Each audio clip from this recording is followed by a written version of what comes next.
নমস্কার, ময়দান স্পোর্টসের আরও একটি ভিডিওতে আপনাদের সকলকে আরেকবার স্বাগত। আপনাদের সঙ্গে রয়েছি আমি সুকন্যা।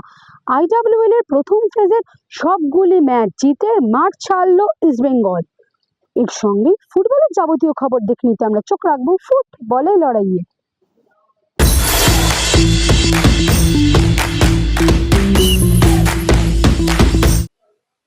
জয়ের ডাবল ঠিক করলো ইস্টবেঙ্গলের প্রমিলারা। শুক্রবার কল্যাণী স্টেডিয়ামে ইস্টবেঙ্গলের মেয়েরা 3-0 গোলে হারালো গোকুলাম এফসিকে। ইস্টবেঙ্গল প্রথমার্ধে ফাজিলা ইকুবাপুটের গোলে এগিয়ে যায়। বিরতির পর ব্যবধান বাড়ান রেস্টি ও সুলেঞ্জনা রাউল। এই ম্যাচ জয়ের ফলে ইস্টবেঙ্গল লিগ তালিকায় শীর্ষস্থানে রইল। এখন মাঝে প্রায় 2.5 মাস IWL বন্ধ থাকছে। আবার এপ্রিলের মাঝামাঝি হয়তো শুরু হতে পারে IWL এর দ্বিতীয় পর্ব। IWL এর খেতাব ধরে রাখার ব্যাপারে ইস্টবেঙ্গল এখন দ্বিতীয় পর্বে কিরকম খেলে সেটার দিকেই এখন সকলে তাকিয়ে রয়েছে। ম্যাচ জয়ের পরে কি বললেন ইস্টবেঙ্গলের কোচ অ্যান্ড্রুজ, আর ম্যাচ জয়ের পরে কি বলছেন রেস্টি? Firstly, I don't like conceding goals, not satisfied, to be honest, and we keep on telling the same thing even in the dressing room and even in training session. We really work hard, and the midfield Rusty is always the first point to go and help there, but we don't like. However, the defensive is doing a great job. We'll have a lot of areas to work on, and today was also visible. After the break, we keep working back again, and we try and we see what best we can do to have more other clean sheets in front of the goal today, and she deserved. She wanted really bad to score against, which was visible. Great assist from Astam, putting that ball in absolutely class finish from Fuzzy. I'm very happy for her, and I just hope and pray that she continues even in the remaining 8 games. See, every phase will be having a different challenge. This phase we had a lot of challenges because we did not have time to rest. However, now still there are players who will be going and joining the national team will not have rest. Okay, so next phase again will be a challenging. Only few players will go back home, and we have to rely on them.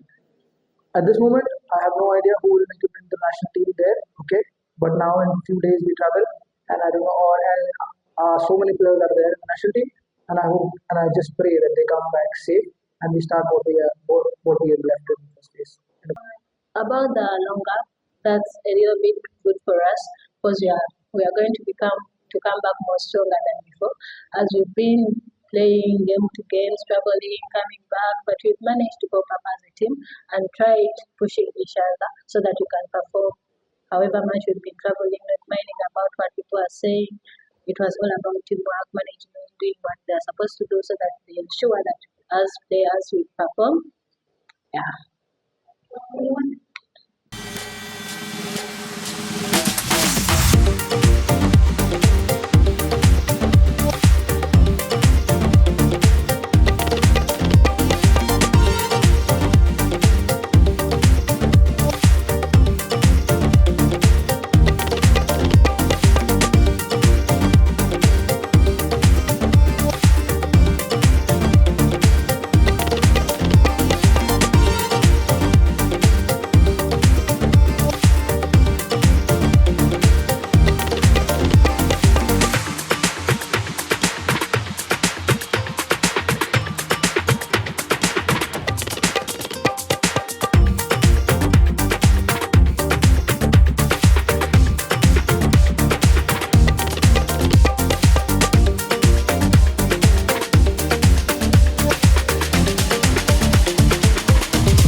Welcome to my party, we're just getting started. A life is a dream or a nightmare scarring. Hand me a drink cause I think I'm going all in. Get me a shrink who can catch me when I'm falling. cover up my scars, flip the handlebars, crashing in my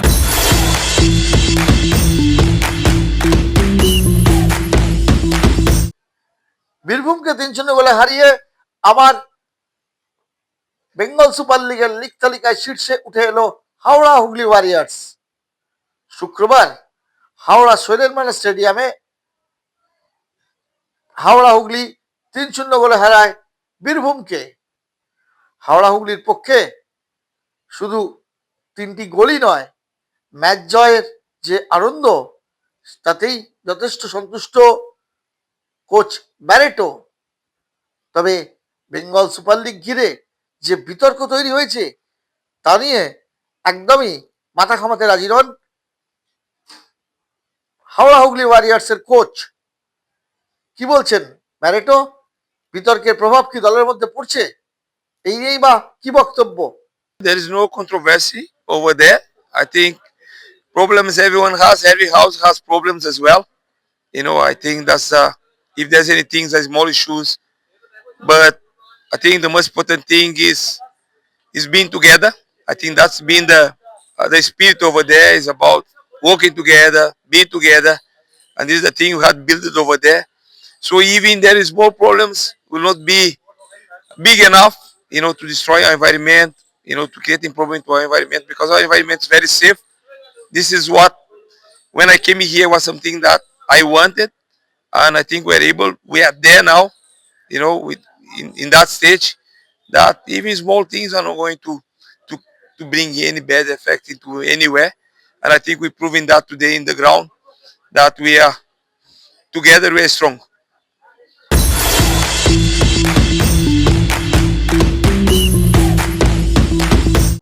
ময়দানের আনাচে কানাচে ছড়িয়ে ছিটিয়ে থাকা অন্য সব খবর দেখে নিতেই আমরা চোখ রাখবো ময়দানে কিচিরমিচিরে।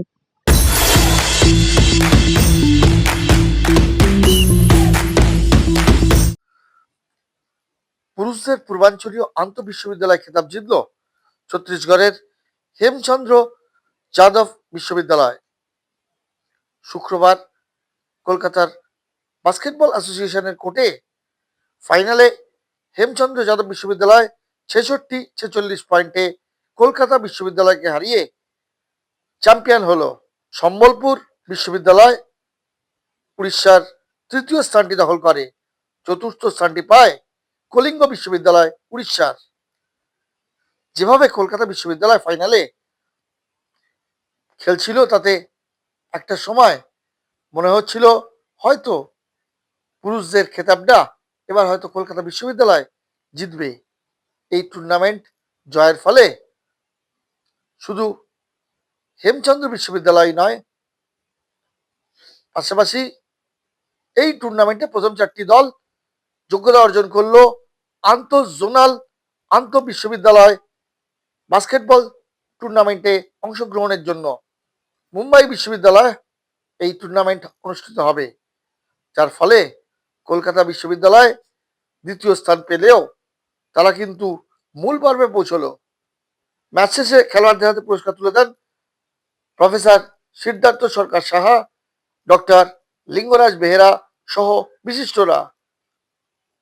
আর ম্যাচ জয়ের পর কি বলছেন হেমচন্দ বিশ্ববিদ্যালয়ের অধিনায়ক ও ঘরের মাঠে খেতাব হাতছাড়া হওয়াই বা কি বলছেন কলকাতা বিশ্ববিদ্যালয়ের খেলোয়াড়? হয়ে গেল ট্রফিটা, খারাপ লাগছে। আমরা অনেক বছর পর এত এত মানে সেকেন্ড পজিশন অব্দিও আমরা কোনো বছর আসি না, এবছর এসেছি, সেটা দেখে একটা ভালোও লাগছে কিন্তু খারাপও লাগছে। আমরা হেমচাঁদ ইউনিভার্সিটির সাথে হেরে গেছি। ম্যাচ হাড্ডাহাড্ডি হয়েছিল, শেষের দিকে আমাদের স্ট্যামিনা ছিল না, কোঅর্ডিনেশন একটু অভাব হয়ে গেছিল, বাস্কেট যাচ্ছিল না, তো তার জন্য আমরা হেরে গেছি। ঠিক আছে, পরের বছর আমরা আরো হার্ডার প্র্যাকটিস করবো, কামব্যাক দেবো, এটাই ভাবছি, এখন আশা করছি। I am feeling very proud to win, and we are very excited to participate in this tournament, and we done very well, and we had to achieve our goal, and we achieve it. I feel very happy.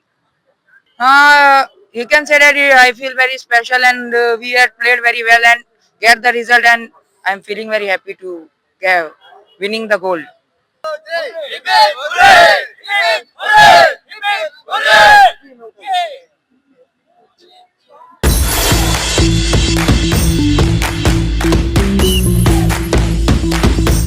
শুক্রবার match শেষের পর ইস্টবেঙ্গলের মহিলা ফুটবলারদের সম্বর্ধনা জানালো East Bengal fan club 1920। মহিলাদের হাতে পুষ্পস্তবক ও উত্তরীয় তুলে দেওয়া হয়।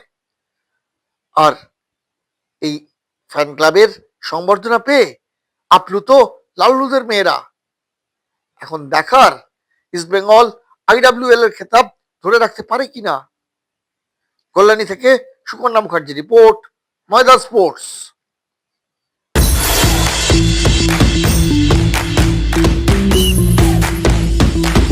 ভিডিওটা ভালো লাগলে লাইক করুন, শেয়ার করুন, আপনাদের মতামত কমেন্ট করে দিন, চ্যানেলটিকে সাবস্ক্রাইব করুন এবং পাশে থাকা বেল আইকনটাকে প্রেস করে দিন। দেখা হবে আবার পরের ভিডিও।